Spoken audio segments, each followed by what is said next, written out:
What's up, guys? Today we're going to be talking about The Court of Broken Knives by Anna Smith Spark. So, guys, obviously you can notice the difference in the backdrop and everything. The lighting sucks, but, we're just trying to make the best of the situation, because I'm still in Fairbanks, but the show must go on. And what better way to push the show forward than to review this book? For those out there that don't know, Anna Smith Spark was given the moniker of Queen of Grimdark. Now, when anyone's given a Grimdark moniker, it definitely gets my interest, my attention. I always want to see what it's all about. So let's get into it. The Court of Broken Knives is a very dark fantasy tale that is told through multiple perspectives, 4 to be exact. Now, we do also get another perspective, though, right out the gate in the beginning of this book, one of a soldier in the god Amurath's army. Now, we don't really know much about this right now, but the only reason why I'm bringing it up is because it is brutal and it brings you right in as the reader.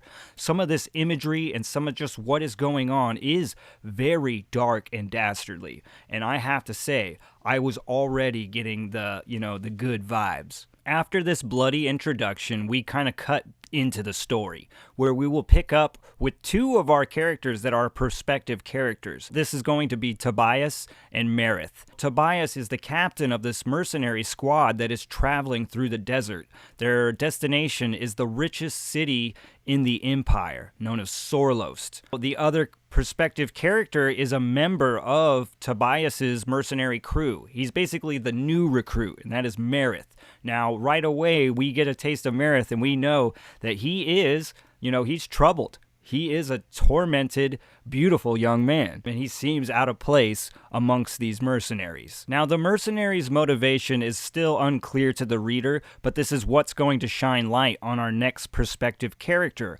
We will get the perspective of a politician named Orhan. And now, through Orhan, we really do get that political intrigue parts of the book, all the backstabbing, all the scheming, stuff like that. But also, we are going to see basically a noble and how he has to kind of play masquerade in his own life. And this will lead us to our 4th and final perspective character, and that is of Thalia. Now, Thalia is a high priestess here in Sorlost, and the thing is, man, Thalia is probably the most kind-hearted, gentle character here in this world.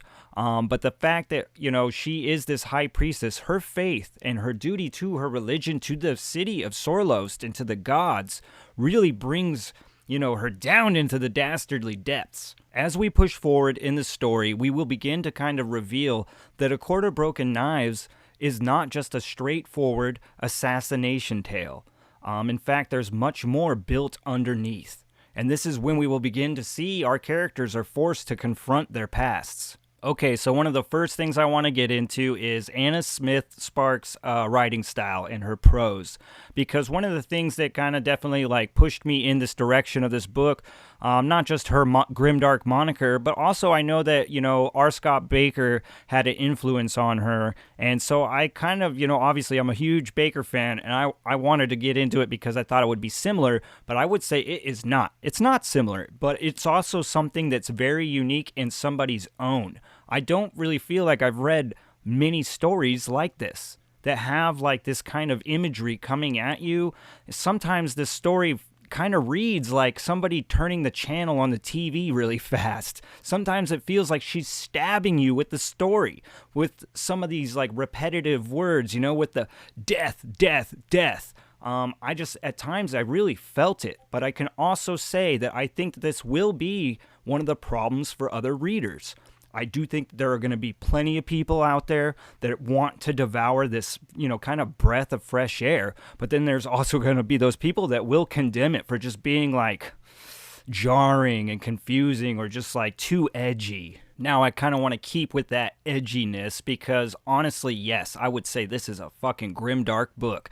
Absolutely. And mostly because Anna Smith Spark decided to just go for it. She is uncompromising with her prose. She delivers the story in a very dark and nasty way, right? She's not she's not pulling any punches, and you will feel that. This is some very dark imagery. Once again, some readers, it's probably going to be too much for. If you're squeamish, probably don't get into it. But if you're that guy or gal like me that loves to seek out the darkness and play with shadows, this will be good for you, because it just is beautiful at times, even with that dark and disturbing imagery, as well as just some of the stuff she threw at me. I mean, it was so, without spoiling too much, there's a repetitive line, like a repeated line in this story, where it's just a line where it's like, better than steak.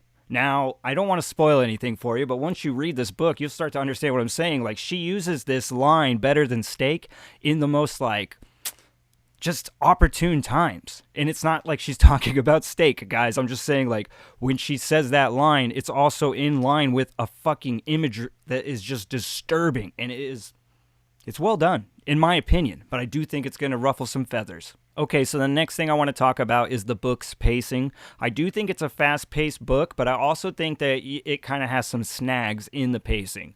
Mostly because the way that Anna Smith Spark decided to start the story out, I mean, with that little, like, prologue of the soldier in Amarath's army, and then into that first just couple pages with the mercenaries in the desert, where we will, get into a big battle right out the gate. It's not very spoilery, guys, because, I mean, it's literally the first couple pages. And this will just grab you and bring you in the best way. But, I mean, the thing is it sets a monstrous pace. So much happens within 5 or 6 pages.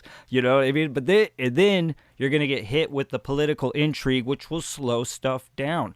But you are still moving at a pretty steady pace. We're still kind of jumping from, like, point to point. But towards the end, I do think when she feeds us, granted, it's beautiful. She gives us some great world building, some great descriptions. But it's just, to me, it was like, oh man, this kind of slowed things down. But then you'll get back on it and you're going to be blasting at, light speed. So I don't think it doesn't set like a pace and keep up with it. It is a little bit of a roller coaster, but all in all, I think it's nothing that's so bad that it's going to fuck you up while reading it. Next, I want to talk about the characters in the book, because I think that Anna Smith Spark created some great characters here. I also think that she created characters that some people just won't be able to get behind, or they just won't like at all. And it's not so much because they're badly written. It's because they're uncompromising. I think. This is just my opinion, guys. So let's get into these characters. First one I want to talk about is Orhan, because Orhan is the politician. He is the one that really brings the political intrigue to the story, and it also just kind of fleshes out what, like, nobility life is like in the city of Sorlost. Now, that all being said, there are, like, for me, some of the parts of Orhan were kind of boring for me. And it was, once again, going back to some of the other characters that I was just enjoying so much. But that being said, Orhan was still a good character, and honestly, as the story progressed, I actually began to appreciate the character more, and I actually look forward to what kind of goes on with his character in the next books. Then we have Thalia, the high priestess there in Sorlost, and really, Thalia is kind of easy to like just because, like I said earlier, she is very kind. You get that from Thalia right away. Like, anything that Thalia is doing that might seem like dark and disturbing, it's very much, there's a reason for it, and it's not because she's a bad person. Thalia's character also, at times, this is when we get like a first person perspective. That's another thing I guess I kind of miss going into the writing style, is that Anna Smith Spark kind of uses not just like multiple perspectives. She uses third person, first person, and even like an omnipresent kind of perspective. But when we get Thalia, we actually get inside her head. So we really know her almost in a way more so than the other characters. The one thing I think that grinded me a little bit about Thalia's, though, is her ability to fall in love with another character almost instantly, though I do feel like they had something there to bond over, so it wasn't just completely like poof out of the ether, but still, it was a very fast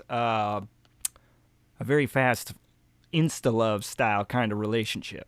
Which brings me to the two heavy hitters of this story. Now, that is Tobias and Meredith. Now, I say heavy hitters of the story, but that's my opinion, guys. There's might be some people out there that disagree with me, but I feel like the way that this story is structured and set up, it's hard not to love Tobias and Meredith, their characters, and want more from their perspectives, especially because the way you're introduced to them. This is that fast-paced, heavy, high-action, octane stuff that really grabs you, and like I said, you just want more. Now, Tobias is that captain of the mercenary squad going through the desert, and by all means, he seems to be the decent dude of the bunch. There's a lot of, just deplorable, nasty motherfuckers here, people trying to kill each other and all that crap. But Tobias, even though he is a mercenary and he has a job that he set out to do, he doesn't seem like he's too interested in doing anything extra. He doesn't want to get any other blood on his hands if he doesn't have to. And realistically, with that kind of personality against the backdrop of all the nastiness, it kind of makes him seem to be a good dude. But now I want to talk about the real reason we're here. No, I'm just joking. The reason we're here is the whole book. But Meredith, the character, whoo, man, it's so funny because when I think about it logically, I'd be like, I wouldn't like Meredith, but I just enjoyed him so much as this character. He is the epitome of like this, he is the emo, grimdark kid. He is such a tortured soul. He has so much mystery and intrigue that just, swirls around him. And you're going to see that right out the gate. And man, Meredith will do some dirt, man. And he won't even have a problem with it, and it's kind of strange. Like I said, you see him, very conflicted, but there's that mystery. So you don't know what he's exactly conflicted about. And a lot of his internal monologuing seems like he doesn't have a problem with killing and shit like that. So it's confusing. And yeah, I don't know, man. I don't know how to explain it. You know what I mean? That little emo kid, he got me. And now I'm a sucker and I want some more. So as far as my 2 cents for the slow and the struggling, man, I'm all over the place with this recommendation. It's hard because of her writing style. I can't rightfully so just say, yes, it's for you, devour it, devour away, because I do think that the way that she delivers the story might catch some people, some readers, off guard, and it might, make them struggle even more. Some people, it might be the cure to their reading struggles. You know what I mean? If you're in a reading funk because you just read so much stuff over and over again, it seems like it's the same. This could be, the key to unlocking that frustration and getting back on track. It's tough for me to nail down, you know what I mean? And I try to be as, honest and objective as I can. And so honestly, guys, I'm not sure. I want to say yes. So I think realistically the fair thing to say is it's just like, find out for yourselves. I know I try to kind of guide you as best I can, but I truly believe that this is going to be a book that you're going to have to find out for yourself. There are books out there just like that. I feel like Dune's kind of like one of those books, and this one's no different. I think that it's going to have some just massive, massive love, but it's also going to get a lot of pushback from readers that are squeamish. The squeamish are going to squeam, guys. That's the nature of this book. It is very much grimdark, but yeah, my 2 cents is just, give it a shot for yourself. All right, guys. As always, thanks for spending some time down here at the channel. And to Anna Smith Spark, a gadoosh. Girl, you know what? I am completely comfortable with the crown on your head and deeming you Queen of Grimdark, because I think that you brought it on a fucking level that only us, crazy, disturbing types will really appreciate it. I don't even know if that fucking makes sense. All I'm saying is I salute you, and I am going to be devouring the rest of these books, and I can't wait. So thank you. All right, guys. If you're new, please like and subscribe. It really helps me grow the channel. As always, peace.